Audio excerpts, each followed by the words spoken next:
Subscribe कीजिए हमारे channel news of Islam को और दबाइए बेल आइकॉन को लेटेस्ट वीडियो के लिए, और हो सके तो हमारे वीडियो को लाइक और शेयर जरूर। इंडिया के अंदर एक आदमी से बहस हुई, मुनाजरा इसी पे था, इल्म गैब पर। मैंने उससे कहा कि पहले आप अपनी हैसियत बताइए कि किस हैसियत से मुनाजरा करेंगे। कहने लगा दो चीजों पर मुनाजरा होगा, एक अल्लाह के रसूल बशर हैं और दूसरा इल्म गैब। मैंने कहा दावा क्या आपका? कहा कि अल्लाह के रसूल नूर थे, बशर नहीं। मैंने कहा इल्म गैब पर दावा क्या आपका?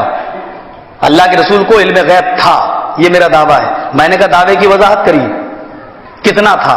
एक दिन का, 2 दिन का, 4 दिन का, 10 दिन का, या कयामत तक का, या जब से दुनिया बनी है और जब तक चलती रहेगी तब तक का? क्योंकि आप लोग जब फंसते हैं तो फिर कहते हैं मैंने ये कहा था। मैंने जो कहा था कि अल्लाह के रसूल को जितना बताया गया उतना इल्म था। पहले आप वाज़े कर दीजिए अपना दावा। तो कहता मां काना वमा यकून का इल्म था, यानी कयामत तक का इल्म था।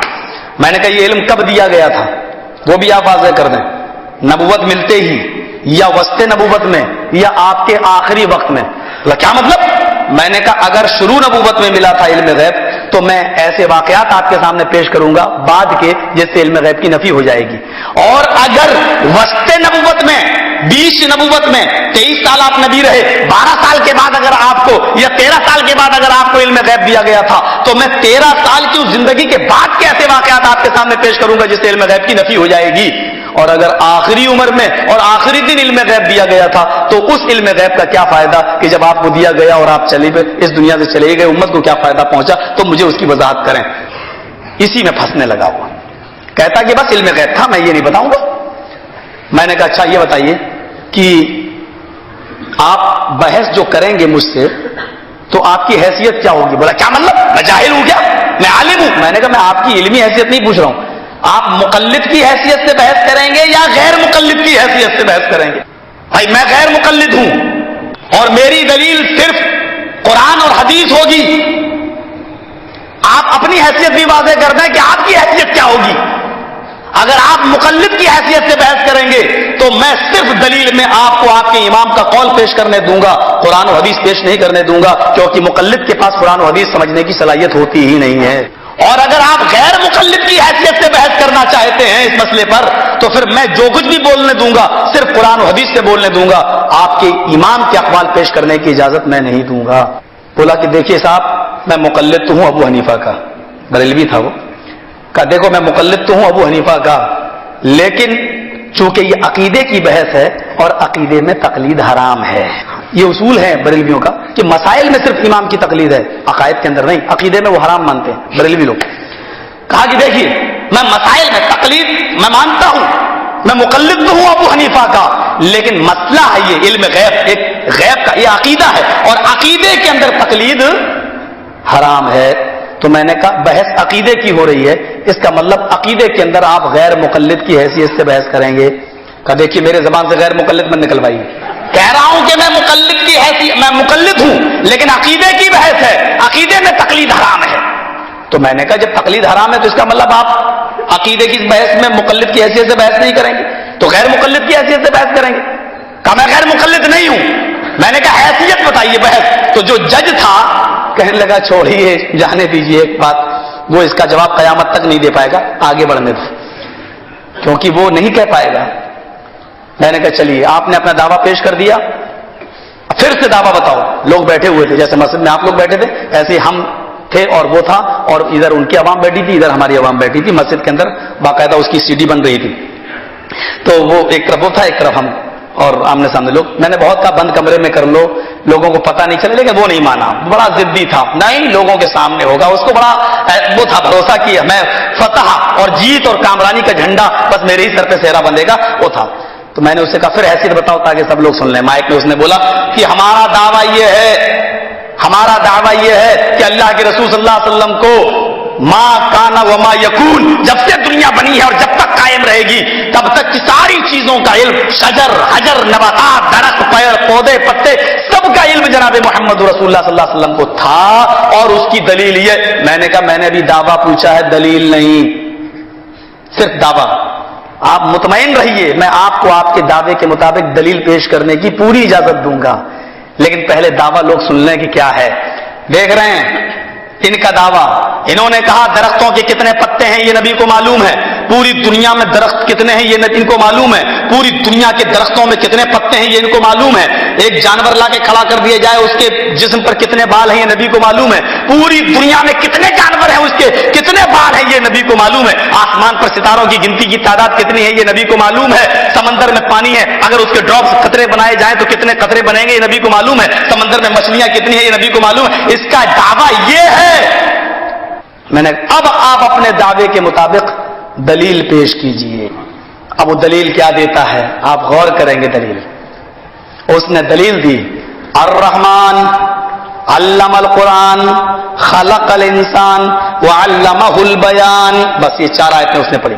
अर्रहमान, रहमान तो वो है, अल्लमल कुरान जिसने कुरान सिखलाया, खलकल इंसान जिसने इंसान को पैदा किया।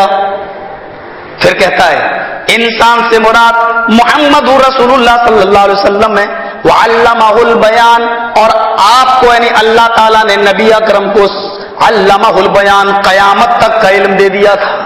मैंने उससे कहा, मैंने खलकल इंसान से मुराद मुहम्मद रसूलुल्लाह सल्लल्लाहु अलैहि वसल्लम है। कुरान की आयत का मतलब यह है कि अल्लाह ने यह अफजल चीजों को पेश किया है। अर्रहमान, अल्लाह के 99 जो नाम बताए गए उन नामों में अल्लाह का जो नाम है वो उसका जाती नाम है अल्लाह, और जितने नाम है वो सब वस्फी नाम है, बस अब सिफत है वो खालिक रहमान सत्तार।